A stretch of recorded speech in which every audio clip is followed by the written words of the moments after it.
इस वक्त मैं एन उस घर के बाहर मौजूद हूँ जहाँ पर वो लोग रिहाइश पजीर थे। इसी घर से मुल्हिका दूसरा घर है जिसका दरवाज़ा इस घर के अंदर से जाके निकलता है, जिसको कहा गया था कि वो बंद रहता है। वहाँ पर उसने अपनी तीनों बहनों को बेदर्दी से मारकर कत्ल कर दिया। मेरे कैमरामैन दिखा सकते हैं कि पहले इस घर का ये कमरा है, यहाँ पर वो लोग रिहाइश पजीर थे। हमारे साथ हमारे नुमाइंदे भी मौजूद हैं, वो भी इस बात को तस्दीक कर सकते हैं कि फरहान यही वो घर था जहाँ पे वो रिहाइश पजीर, उनकी जो बच्चियों की रिहाइश थी वो इस घर में थी। ठीक है, इस घर का ये लिविंग एरिया था सारा, ये एक कमरा था और ये सहन था। अब इस घर में से, क्योंकि ये सरकारी क्वार्टर टाइप बने हुए हैं, तमाम घर ये आसपास एक जैसे हैं और आसपास घर खाली भी हैं, तो कुछ लोगों ने जो घर खाली हैं उनके अंदर से दीवारों में से दरवाजे निकालकर साथ वाले क्वार्टर्स को भी कब्जे में लिया हुआ है। इन्होंने भी कुछ ऐसा ही कर रखा था। मेरे कैमरामैन दिखा सकते हैं कि इसके सहन से दूसरे क्वार्टर के सहन में जाने के लिए इस दरवाजे का इस्तेमाल किया जाता है। ये वो दरवाज़ा है जिसके बारे में उस वक्त कहा जा रहा था कि चाबी नहीं मिल रही और सुबह मेहमान जब आने थे तो पंखा निकालने के लिए फिर इस दरवाजे को, जो इसका जो लॉक है, इसको तोड़ा गया और तोड़कर अंदर जाकर पंखा उठाया गया और फिर पता चला कि यहाँ पर वो 3 मासूम बच्चियाँ बेदर्दी से कत्ल की जा चुकी हैं।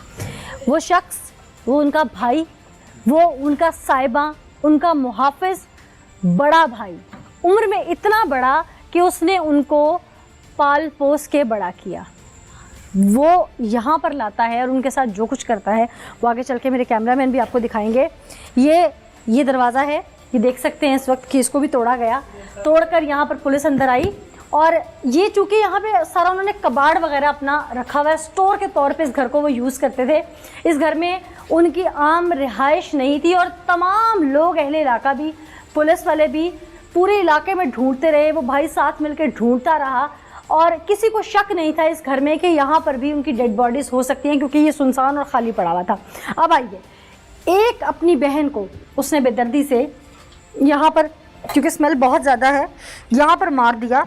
ये देख सकते हैं खून के किस तरह से ये दाग हैं और यहाँ पर वो तड़पती रही जैसे कोई जानवर तड़पता है, क्योंकि वो छुरी इतनी तेज़ नहीं थी, सब्ज़ी काटने वाली थी। उसके बाद यहाँ पर मेरे कैमरामैन पाँव में भी दिखा सकते हैं कि यहाँ पर खून के निशान मौजूद हैं, जो पाँव उसके जूती से के ज़रिए जो निशानात वो बाहर आते गए और यहाँ पर लगते गए।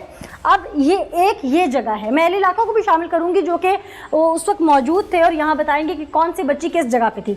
मेरे कैमरामैन दिखा सकते हैं कि यहाँ पर भी खून किस तरह से जमा हुआ है। बेदर्दी से एक बहन को उसने यहाँ मार कर कत्ल करके फेंक दिया और उसके बाद वो फिर बाहर जाके बैठ गया और फिर इंतज़ार करने लगा कि कब तीसरी उसके हाथ चढ़े। और जब तीसरी बहन, जिसको वो बहाने से यहाँ लेके आया और उसने यहाँ पर लाकर उसको बेदर्दी से मारा, कत्ल किया। और ये जूतियाँ भी उस बच्ची की यहाँ मौजूद हैं, ये दुपट्टा उस बच्ची का यहाँ मौजूद है और ये खून है यहाँ पर, और चीख चीख कर बता रहा है ये खून, ये दुपट्टा खून से लथपथ, ये जूतियाँ, कि वो भाई जो दरिंदगी यहाँ ढाता रहा अपनी बहनों के साथ। अहले इलाका भी मौजूद है, उनसे बात करते हैं। अस्सलाम वालेकुम जी, आप लोग उस दिन यहाँ मौके पे आए थे जी, आप लोगों ने क्या देखा था? किस जगह पे कौन सी बहन थी उसकी? ये किचन है जी जी, इधर सबसे छोटी, इस जगह पे सबसे छोटी थी, सबसे छोटी थी। अच्छा, और दरमियान वाली इधर थी, कमरे के अंदर। हाँ, ठीक है, दरमियान वाली थी, ठीक है। और सबसे बड़ी बहन जो है वो इधर थी, इस जगह पे मार के फेंका हुआ था। ये जो दुपट्टा है ये दरमियान वाली बहन, दरमियान वाली बहन का, पहले दरमियान वाली को मारा गया। अल्लाह, अच्छा, ये पहले भी क्या इस तरह की सफाकियत ढाता था, घर वालों को मार पीट कुछ करता? कोई सीन नहीं थे इस तरह का। मेरी अपनी बेटी इसके साथ खेलती थी। मेरा अच्छा, साथ वाला घर है, मेरी छोटी सी बेटी है 1.5 साल की। आपको तो यकीन नहीं आया होगा? यकीन, मैं सोच भी नहीं सकते हम इस तरह का। मेरी बेटी इन बेटियों के साथ खेलती थी। आपको क्या लगता है कि उसने ये बर्बरियत क्यों ढाई होगी? कुछ समझ नहीं आ रहा, हम सोच भी नहीं सकते। कभी जायदाद को लेकर लड़ाई हुई है, कभी पैसों को लेकर लड़ाई हुई है, सुनी सुनाई बातें हैं ये। हमें इस तरह का कोई, ना कभी झगड़ा हुआ इनके घर में इस तरह का, ना कभी इस तरह की कोई बात नहीं हुई, कभी कोई बात। रात को बच्चियों गुम होने की सूरत में मेरे घर आए हैं कि बच्चियां नहीं मिल रही। मैंने कहा अच्छा चलो ढूंढते हैं, सारे इधर देखते रहे। आप में से किसी का ध्यान इस क्वार्टर की तरफ नहीं गया? ध्यान, हमने तो ये कहा कि ये तो इनकी कस्टडी में है, इनकी तो हो नहीं सकता। बाकी जितने भी खाली क्वार्टर्स हैं सबको ढूंढा, वहाँ पे देखते रहे। सही, ठीक। अच्छा फरहान, आप भी उस दिन स्पॉट पे आए होंगे यहाँ पे। आपने उस दिन यहाँ जो जैसे ही बता रहे हैं कि यहाँ पर उसकी बहनों की डेड बॉडीज थी, उस दिन उसका अपना, जब डेड बॉडीज मिल गई तो उसका अपना रवैया क्या था? वो मुकम्मल तौर पर मुतमईन हमें नजर आ रहा था। और उसके साथ मैं मुझे बताऊं, जब इसने बेदर्दी के साथ अपनी, इसकी सगी बहनें थी जो इनका कत्ल किया और छुरी के साथ उनकी गर्दनें काटी, उसके बाद मुकम्मल तौर पर मुतमईन था। और इसने पुलिस को भी इसने इतला दी थी कि मेरी बहनें गुम हुई, उसे आप तलाश करें। तब तक इस पे शक नहीं जा रहा था किसी का? किसी को भी शक आप नहीं लोग था। भी आए, आप लोगों का भी शक नहीं गया? नहीं, बिल्कुल हमारा भी शक नहीं किया, क्योंकि सारों के सामना भी यही कर रहा था, मीडिया से भी यही बातचीत कर रहा था। अच्छा। और मुकम्मल तौर पर मुतमईन लगता था कि ऐसा लगता था कि तो हो ही नहीं सकता। ठीक, इसकी बॉडी लैंग्वेज को देख के आप लोगों को तो कोई शक नहीं हुआ? पूरी रात मैं साथ फिरता रहा हूँ, और एक बिल्कुल दफा भी फील नहीं हुआ कि इसने ये सब कुछ किया।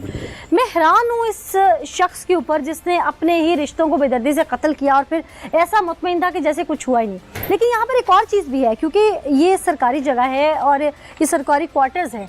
इनमें अक्सर और बेशतर क्वार्टर्स ऐसे जिसमें किराएदार रहते हैं, जो लोग यहाँ से नौकरी छोड़ चुके हैं, जिनको ये अलॉटमेंट्स पुरानी हुई हैं, उन्होंने आगे किराए पे दे रखे हैं, या वो यहाँ पर दोबारा क्यों रह रहे हैं। एक शख्स जिसकी नौकरी यहाँ इस शहर में नहीं है, वो यहाँ पर क्यों रह रहा है, उसकी फैमिली क्यों रह रही है, इसकी पूछगछ होनी चाहिए, ताकि ऐसा कोई भी सानिया रूनमा होने से पहले यहाँ पर एटलीस्ट लोगों के बारे में इल्म हो कि कौन कहाँ रहता है। अगर शायद ये इल्म होता, अरबाब इख्तियार ने इसकी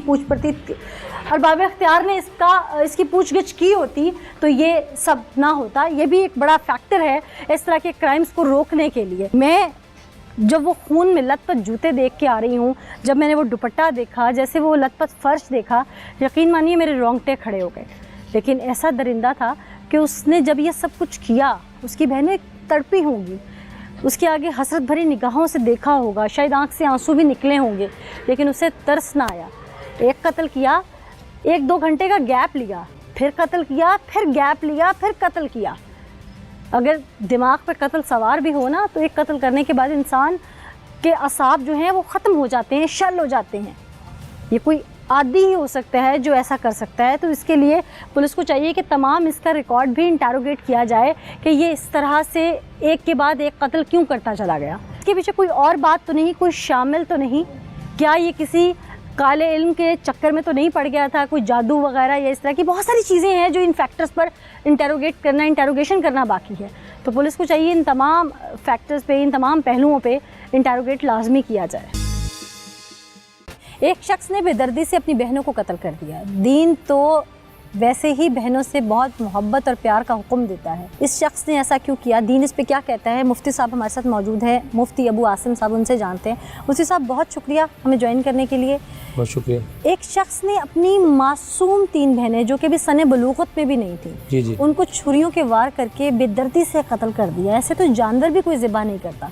पहले एक इंसानियत का कत्ल, उस पर दीन क्या कहता है, फिर एक रिश्ते का कत्ल, उस पर दीन क्या कहता है, फिर एक मासूम बच्चे का कत्ल, उस पर दीन क्या कहता है। अल्लाह तबारक तआला ने किताबुल्लाह के अंदर ये इरशाद फरमाया है, जो किसी मोमिन मुसलमान को कत्ल करेगा जानबूझ के, तो उसका ठिकाना जहन्नम है, वो उसके अंदर हमेशा रहेगा। किताबुल्लाह के अंदर अल्लाह ताला ने यहाँ तक इरशाद फरमाया कि ऐसी मासूम बच्चियों के हवाले से अल्लाह तबारक तआला स्पेशली तौर पे पूछेंगे बिअय्यि ज़ंबिन कुतिलत, इनको किस जुर्म में कत्ल किया गया। और क़यामत वाले दिन ऐसा आदमी जो इस तरह का जुर्म करने वाला है, उसने एक जान को नहीं कत्ल किया, उसने पूरी इंसानियत को कत्ल किया है, बगैर किसी गुनाह के, बगैर किसी फसाद के। जो किसी मुसलमान को कत्ल करेगा फ़कान्नमा क़तल अन्नास जमीया, गोया कि उसने सारी इंसानियत को कत्ल कर दी। तो ये बहुत बड़ा जुर्म है। ये एक भाई ने बहन को कत्ल किया है, तो डर गई होंगी बहनें देखने वाली। तो एक भाई जो होता है वो अपनी बहन के लिए मुहाफिज होता है।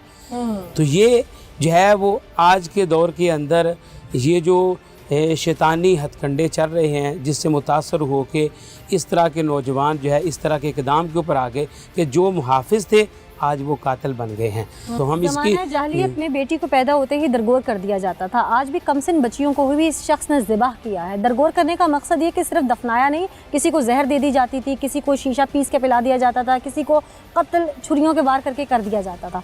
तो एक ऐसा ही हम शाखसाना आज भी देख रहे हैं। जी बिल्कुल ऐसे ही है जी। मैंने इब्तिदा में इसीलिए कुरान पाक की एक आया करीमा पढ़ी थी कि बिअय्यि ज़ंबिन कुतिलत, के इस जान को किस वजह से कत्ल किया गया।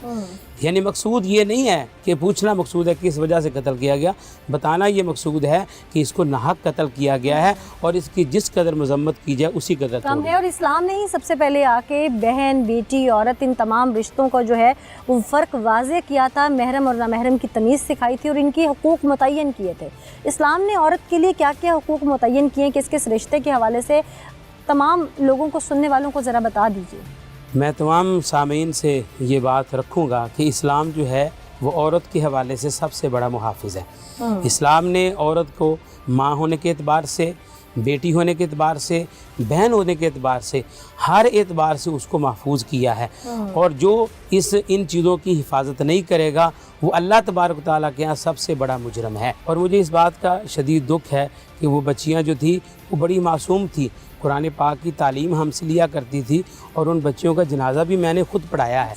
और मुझे इस बात का शदीद दुख है। और उस दिन से जब से ये वाक़या पेश आया है, हम जो है वो सारे ही बड़े ही गमगीन हैं और हर मामले में हम परेशान हैं। बहरहाल हम हर एतबार से, अखलाकी एतबार से, दीनी एतबार से, माशरती एतबार से, हर एतबार से इसकी भरपूर मजम्मत करते हैं। और हम ये पुकार के प्रोग्राम के हवाले से हम ये पैगाम देना चाहते हैं अवामुन्नास को कि इस मामले की भरपूर अंदाज से तरतीब की जाए और ऐसे मुजरमों को करार वाक़ई सज़ा दी जाए। मुफ्ती साहब, एक लास्ट क्वेश्चन मुझे ये बताइएगा कि जो मर्द, ख्वाह उसके घर में उसकी बहन है, बेटी है, वालदा है या उसकी बीवी है, अगर उसका वो विरासत का हक़ खा जाता है ये कह के कि मैं ही सरबराह हूँ, मैंने फ़ैसला करना है, ऐसे शख्स के लिए दीन कोई सज़ा मुतय्यन करता है हुदूद लॉ के मुताबिक? है, बात आपकी बिल्कुल बजा है। शरीयत ने ये बात कही है, अल्लाह तबारक तआला ने सूरह निसा के अंदर, किताबुल्लाह के अंदर ये बात इरशाद फरमाई है कि मर्दों के जहाँ पे हुकूक हैं वहीं पे औरतों के हुकूक हैं। और अल्लाह ताला ने फरमाया कि जो उनके हुकूक को दबाएगा हमारी उनके खिलाफ जो है वो जंग होगी, हम उसको भरपूर जो है वो उनको सजा देंगे। ये जायदाद में हिस्सा देने के हवाले से जी बिल्कुल ऐसे, बिल्कुल ऐसे जी। उनका जायदाद में जो हिस्सा है वो हर सूरत में उनको देना पड़ेगा और अगर कोई नहीं देगा वो अल्लाह ताला के यहाँ बहुत बड़ा मुजरम होगा। बहुत शुक्रिया मुफ्ती साहब, आपने हमसे कुरान और सुन्नत की रोशनी में डिटेल्स शेयर की कि दीन क्या कहता है और ऐसे बदबख्त जो आज ज़रा बात पे अपने ही रिश्तों का कत्ल करते हैं और चंद सिक्कों की झनकार जो उनके कान में गूंजती है उसमें वो अंधे बहरे हो जाते हैं कि शायद ये पैसा ही दुनिया में सब कुछ है, पर ऐसा नहीं है। उस सफ़ाक मुलज़िम की तरफ भी चलेंगे, आपको सुनवाएंगे कि उसने ये प्लान कब से किया और आखिर इसको अमली जामा कब पहनाया और फिर बेनकाब